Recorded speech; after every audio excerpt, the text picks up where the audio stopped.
আমি যখন কথা বলি তখন আমাদের মিডিয়া কতটুকু নেয় জানি। আমি যখন প্রথম পর্যায়ে হোম মিনিস্ট্রিতে ছিলাম, মানে হোম মিনিস্ট্রিতে ছিলাম, তখন আমি তার আগেও আমি একটা কথা বলেছি, তার আগে অত্যন্ত গুরুত্বপূর্ণ কথা, before I was inducted as adviser, যে আমাদের পুলিশকে মানবতা থেকে দানবীয় বানানো হয়েছে। তাদের হাতে দেওয়া আছে 7.62 রাইফেল, যেটা হচ্ছে মারণাস্ত্র বলতে যদি কোনো কিছু বোঝা যায়, ইট ইজ দ্যাট। 7.62 রাইফেলের একটা বুলেট যদি একটা লোকের, আমি দেখেছি একটা ছেলে এখানে লেগেছে, পুরো হাত ভেঙে চলে এসেছে, এমপিউটেড। এই কথাটা আমি বলেছি, যে আমি বলেছিলাম পুলিশের কাছে 7.62 রাইফেল কারা দিয়েছে, এইটা প্রথম আমি তদন্ত করব, হাউ ইট কেম। এমনকি আমি এই কথা বলেছিলাম যে ছেলে মানে সিভিলিয়ানদের হাতে এই রাইফেল আমি দেখেছি, পার্ট অফ পুলিশ, আমি সেটাও তদন্ত করার কথা বলেছিলাম। কিন্তু আমাকে কোর্ট করা হয়েছে, কোথার থেকে আসছে রাইফেল আমি জানি না। Actually that was not the thing I said. কেন পুলিশকে এই রাইফেল দেওয়া হয়েছে গত এত বছর, এবং সেই রাইফেল পুলিশের নামে কিভাবে সিভিল পোশাকের লোকজনের কাছে গিয়েছে, হু কিল্ড মার্সিলেসলি আমাদের ইয়াং জেনারেশন, এই কথা আমি বলেছিলাম। 4 তারিখে আমি একটা কথা বলেছিলাম, যদি আমি থ্যাংক ইউ ফর ইয়াং পিপলকে আমি ধন্যবাদ জানাই। আমার 4 তারিখে 5 তারিখে যদি না হতো তাহলে আই ওয়াজ চার্জ, আমি একা না, আমার সাথে যারা ছিল, we were charge for sedition.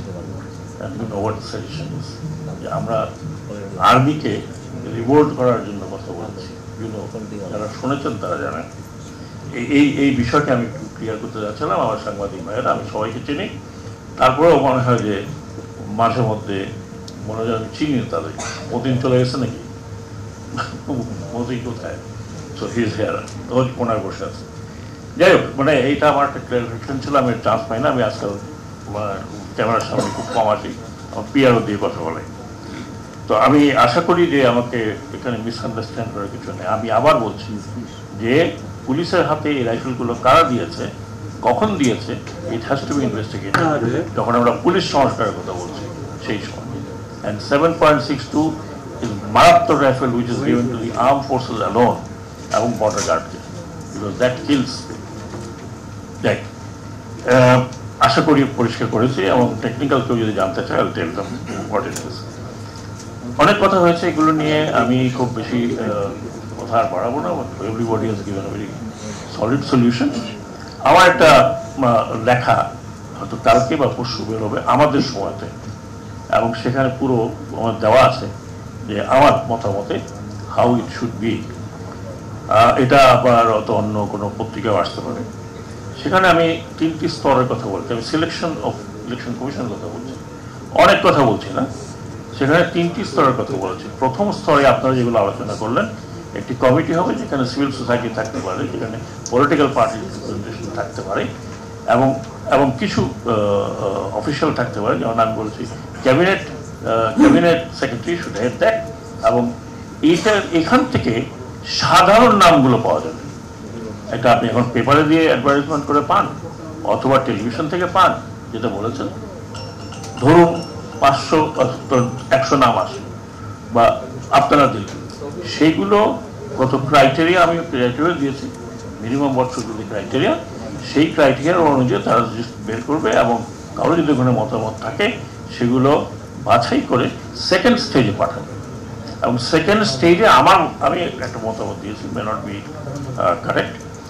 Second স্টেজে আমি বলেছিলাম যে একজন বিচারপতি, এখন শুনলাম যে বিচারপতিকে না দেওয়ার জন্য, তাহলে আমি রিটায়ার্ড চিফ জাস্টিস উনি হেড করবেন, এবং সেই সাথে বাংলাদেশের যতগুলো কনস্টিটিউশনাল বডি আছে তাদের head, including last chief election commissioner, যারা এই সেকেন্ড স্টেজে গিয়ে নামগুলো সিলেক্ট করবেন, করে মিনিমাম 4টা হোক 5টা হোক, প্রতি অ্যাপয়েন্টমেন্টে যদি 4-5টা নাম দেবেন। এই নামটি যাবে থার্ড স্টেজে।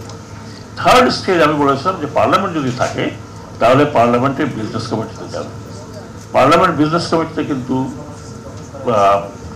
প্রধান মন্ত্রী থাকেন এবং অপোজিশন পার্টির প্রধান থাকেন, এবং ওখানে যতগুলো অপোজিশন পার্টি আছে তিনি রিপ্রেজেন্ট করেন ওই আপনার প্রধান opposition party leader.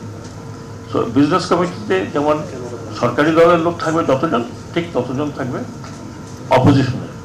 This will be discuss, the names will be discuss. এইখান থেকে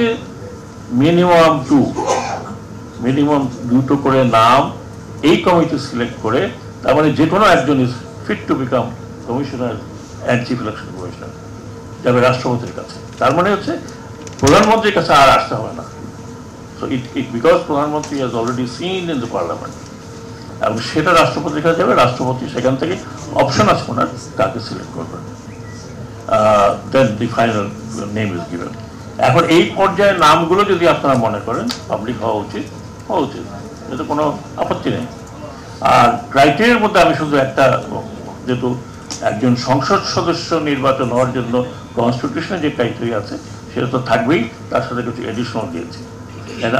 আমি এইজ দিলাম 45, because election commission is purely is a serious administrative matter. এটা শুধু বাংলাদেশে নয়, all over the world serious administrative matter. কারণ আপনি অ্যাডমিনিস্ট্রেটর দিয়ে ইলেকশন করাচ্ছেন, সেটা কমিশনার হোক, ডিসি হোক, পুলিশ হোক। সো ওইটুকু প্রজ্ঞা থাকতে হবে।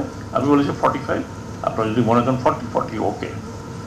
এবং ক্রাইটেরিয়া যেটা থাকবে সেটা হচ্ছে বাংলাদেশের যে অ্যাডমিনিস্ট্রেটিভ সিস্টেম এবং এটাকে পরিচালনা করার মতো দক্ষতা থাকবে। অফকোর্স নিউট্রালিটির তো প্রশ্নই আসে না, নিউট্রালিটি থাকতেই হবে। somebody has to be seen neutral and has to act as neutral. কাজেই ওইটা তো আছেই, ওটা আমি উদ্যোগ করলাম। তার ওই দক্ষতাটুকু থাকতে হবে যে তিনি মাঠের প্রশাসনগুলোকে হ্যান্ডেল করতে পারেন। Whatever you may do, এই যেই সিস্টেম আমাদের আছে এই সিস্টেমের বাইরে তো আমরা বেরোতে পারি না। আমি বারবার লিখেছিলাম যে আমাদের এখন ডিস্ট্রিক্ট লেভেলে, উপজেলা লেভেলে, পার্টিকুলারলি ডিস্ট্রিক্ট লেভেলে ইলেকশন কমিশনের নিজস্ব অফিসার আছে। আমি আবুল সাহেবকে বলেছিলাম যে আপনি ভাগাভাগি করে দেন, বড় বড় ডিস্ট্রিক্ট যেগুলো সেখানে ভাগ করে দেন, নিজেও অফিসার রাখেন এবং অ্যাডমিনিস্ট্রেটিভ অফিসার রাখেন, দেখেন তফাৎটা কী হয়। কিন্তু উনি কোনো কারণে বললেন, আমিও চাই চিন্তা করতে, লাস্টে পারলেন না। কেন পারলেন না সেটা উনি বলতে পারবেন। তো ওই আমি যদি আপনারা আমার আর্টিকেলটা যদি চোখে পড়ে একটু দেখবেন, কিন্তু আমার মতামত, দ্যাটস নট স্যাক্রোসাইন্ট যে এটাই হতে হবে। বেশ কিছু ক্রাইটেরিয়া আমি দিয়েছি যে কেমন লোক হতে হবে, তো সেগুলো আছে, সেগুলো আমি ডিটেলে বলতে চাচ্ছি না, কারণ অলরেডি টাইম হয়ে গেছে। আপনারা নিশ্চয়ই ক্ষুধার্ত পেট কখনো এত কিছু শোনে না। আমি আরও দুই একটি পয়েন্ট ইলেকশন কমিশন সম্বন্ধে বলি, এখানে অনেকগুলো কথা উঠেছে। ইলেকশন কমিশনের বাজেট কিন্তু সেপারেট, ইটস এ থোক বাজেট। এই বাজেট খরচ করতে হয় এক হেড থেকে আরেক হেড নিতে ইলেকশন কমিশনকে কোনো পারমিশন নিতে হয় না। তার কারণ যে সেক্রেটারিয়েট আমরা যখন ছিলাম, এন্টায়ার সেক্রেটারিয়েটকে স্বাধীন করে ইলেকশন কমিশন নেওয়া হয়েছে, thank two Badiul Alam Majumdar others ওনাদের মতো লোকের, যে এই কমিশনকে, কমিশনের সেক্রেটারিয়েটকে টোটালি সরকার থেকে নিয়ে আসা হয়েছে, প্রধানমন্ত্রী অফিস থেকে। এখন পুরোটাই ইলেকশন কমিশনের নিচে, প্রমোশন থেকে শুরু করে পদায়ন থেকে শুরু করে সব। সেকেন্ড হচ্ছে যে ইলেকশন কমিশনে যারা আছে তারা কিন্তু non cadre selected by Bangladesh public service commission, যদিও তাদের একটা দাবি আছে যে নন ক্যাডার নয়, ক্যাডার করা হোক। সো দে আর কিন্তু ইলেকশন কমিশনের ক্যাডার ইনফ্যাক্ট। তো আমিও মনে করি যে শুধু নন ক্যাডার কেন, এখন যে সংকটে আমরা পড়েছি সেখানে আমি তো মনে করি নন ক্যাডারে যারা ভালো অফিসার আছেন তাদেরকে কেন ক্যাডারভুক্ত করা যায় না, যদি প্রয়োজনে একটা ছোট এক্সামিনেশন নিয়ে তাদেরকে ক্যাডারে নিয়ে আসেন। কারণ এখন যে অবস্থা আমরা দেখছি এখানে বেশ সংকট আছে। তো আরেকটি কথা যেটা আমি বলতে চাই, ইলেকশন কমিশন কিন্তু completely independent in Bangladesh as per the constitution and as per the act. এখন আমি ইন্ডিপেন্ডেন্ট যদি হয়ে সেই ইন্ডিপেন্ডেন্স আমি ভোগ না করি, প্র্যাকটিস না করি, আমি আমার মাথা যদি রেলওয়ে লাইনের নিচে দিয়ে দেই, আল্লাহ তো আমাকে বুদ্ধি দিয়েছে, সেটা তো ইলেকশন কমিশনের দোষ না। আমার কম্পারেটিভ স্টাডি আছে এর উপরে, আমার 3টা বই আছে। একটা তো বাংলাদেশ ইলেকট্রাল গভর্নেন্স, আলিম জানে, আর একটি comparative study of south Asia, আরেকটি হচ্ছে আমি যে সংস্কারগুলো আমরা করেছিলাম সেটা 3টে বই আছে, পাবলিশ বাই তিনটাই পাবলিশ বাই প্রথমা। সেইখানে আমি একটা কম্পারেটিভ স্টাডি দেখেছি সাবকন্টিনেন্টে Bangladesh election commission is the most powerful as per আইন এবং আলিম এগ্রি করবেন আমার সাথে, যতগুলো subcontinent, I am not talking about England আমেরিকাতে, সাবকন্টিনেন্টে যতগুলো ইলেকশন কমিশন আছে আইন অনুযায়ী Bangladesh election commission at this moment still is most powerful যদি তারা ইমপ্লিমেন্ট করে। সরি টু সে, এই কতগুলো আইন আমরা সবাই মিলে এখানে যারা আছেন আমি সবাইকে চিনি, আমরা কতবার জেনারেলের সাথে আলাপ করেছি, পলিটিক্যাল পার্টির সাথে আমরা মিনিমাম 3বার আলোচনা করেছি, করে একটা সংস্কার এনেছিলাম, তার অনেকগুলো এখন নেই, অনেকগুলো যেগুলো অসুবিধা ছিল সেগুলোকে ডাইলিউট করা হয়েছে। তো আমি অনেক কথা এখানে বলেছেন, আর আমি বেশি বাড়াবো না, আমি শুধু এটুকু বলবো যে নির্বাচন শুধু নির্বাচন কমিশনে দিয়েই হয় না, আমরা করতে পেরেছি। আপনারা অনেকে বলেছেন রিলেটিভলি ভালো হয়েছে, বলবো না দি বেস্ট, বাট 4টা ইলেকশন রিলেটিভলি ভালো হয়েছে, তার কারণ হচ্ছে সেখানে একটা নিউট্রাল গভর্নমেন্ট ছিল। It's fact, any political party যখনই আসে, আপনি যতই বলেন বাংলাদেশে কালকে যে আমরা যত করে যাবো তারপরে যে এটা ওইভাবে থাকবে এরকম তো গ্যারান্টি কোথাও নাই।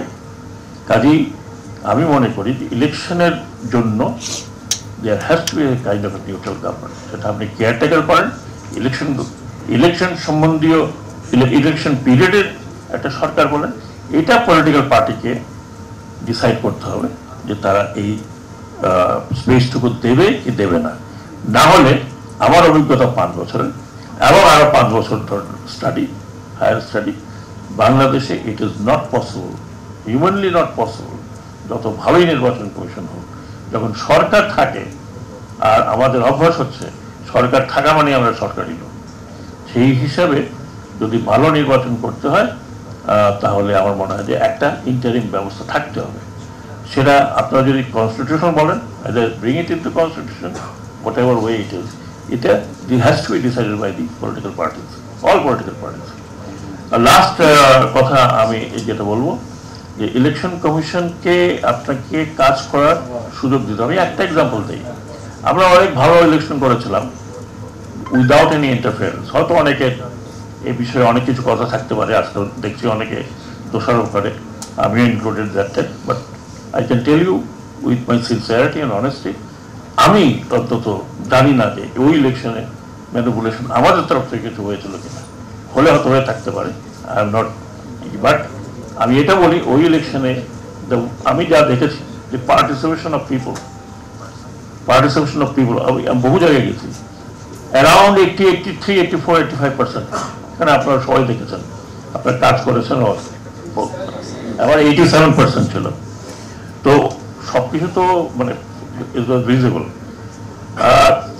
লাস্টলি না লাস্ট কথা কিনা লাস্টলি না আপনারা আমি জানি না, অনেক সময় হয়ে গেছে তো অনেক অর্থে সবকিছু কথা বলা হয়ে গেছে। আমি লাস্টলি এটা বলবো যে এগেইন আপনারা যদি আমার কথা মনে করি তাহলে আমি বলি যে election commission selection is the most important issue,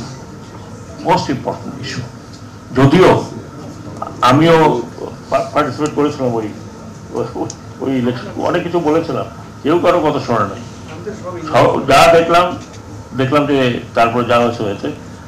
তারপরে শুনলাম আরেকটি ইলেকশনের বড় মজা, যেমন জিজ্ঞেস করলাম ভাই এনাদের নামটা কোন শুনে আসছে কি হবে, একজন বললেন নাকি আধ্যাত্মিকভাবে পাওয়া গেছে। তো this is how it came. Political party participation আমি 2 স্টেজে বলেছিলাম, একটা হলো প্রথম দিকে আপনারা যদি পার্টিসিপেট করতে চান দেন ইউ পার্টিসিপেট, আরেকটা হচ্ছে সংসদে যারা থাকবেন, তো সব পলিটিক্যাল পার্টি সংসদে থাকবে না। লাস্টলি আমি বলি গত বেশ কিছুদিন আগে আমি একটা আমার মতামত দিয়েছিলাম যে বাংলাদেশের কিছু সংস্কারের জায়গা, সেটা নিয়েও দেখলাম যে অনেকে অনেক হইচই করছে, প্রাদেশিক কথা কেন বললাম, ডিসেন্ট্রালাইজেশনের কথা বললাম। Unless you decentralise this country is very difficult to govern, it is very difficult to মানে কন্ট্রোল দি পলিটিক্স ইটসেলফ। এতে আমরা দেখলাম, আমি সেই অভিজ্ঞতা থেকে বলেছি, সেখানে আমি বলেছিলাম we can try proportional representation of 150, 150 যেটা নেপালে মিক্সড সিস্টেম, ওই মিক্স সিস্টেমটা আমি সাজেস্ট করেছিলাম যে 150 PR, 150 first pass the post, apt না, ফার্স্ট পাস দ্য পোস্ট বলে সুবিধা। তাহলে কি হবে যে 150-র মধ্যে অনেক দল, আমি হয়তো জোনায়দ সাকিকেও দেখবো যে ইজ ইন দ্য পার্লামেন্ট, এটা আমার মনে হয় যে এখন বদিউল্লাহ মজুমদার সাহেব এখানে আছেন, আমি জানি না উনি আমার কথা কখনো শুনবেন, কিছু আগে শুনবেন, এখন শুনবেন কিনা জানি না। তো উনি যদি আমাকে বলেন আমি এত প্রেজেন্ট করতে পারি। তো আমার মনে হয় কিছু কিছু জায়গাতে আমাদের পরিবর্তন করতে হবে, এবং পরিবর্তনের জন্যই কিন্তু এতগুলো রক্ত ঝরেছে। কেউ পারে নাই, পেরেছে young people, boys and girls, সাহস তারা দেখিয়েছে। আমরা যুক্ত হয়েছিলাম লাস্টের দিকে, গত 15 বছর তো কথাই বলেছি, কিন্তু লাস্টের দিকে আমরা শুধু আমাদের সেনাবাহিনীকে বলছিলাম, please do not kill your own children, and that was the biggest message that now I know about. That was the biggest message that went to the army, made all of a difference. আমি আপনাদেরকে আবার ধন্যবাদ জানাচ্ছি।